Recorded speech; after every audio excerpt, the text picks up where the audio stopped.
In today's video, I'm going to show you how you can install TubeBuddy extension on browser. So, without any more time wasted, let's get started. First, I'm going to my Chrome browser, then just type on TubeBuddy extension. Then you can see the first link. Just click here. Then again, click on Add to Chrome. Just click on Add to Chrome. Again, click on Add extension. When you click this here, for downloading this extension. If you don't know what is TubeBuddy, TubeBuddy is a keyword recharge a tool for YouTube.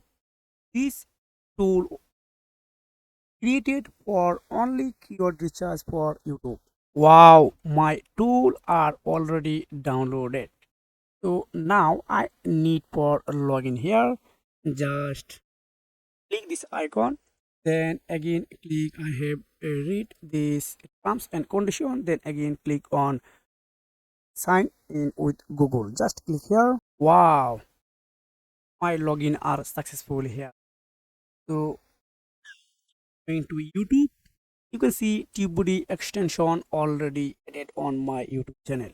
So if you have found this video helpful, please like this video and subscribe my channel. Turn on a notification bell for the next. See you soon. Take care. Goodbye.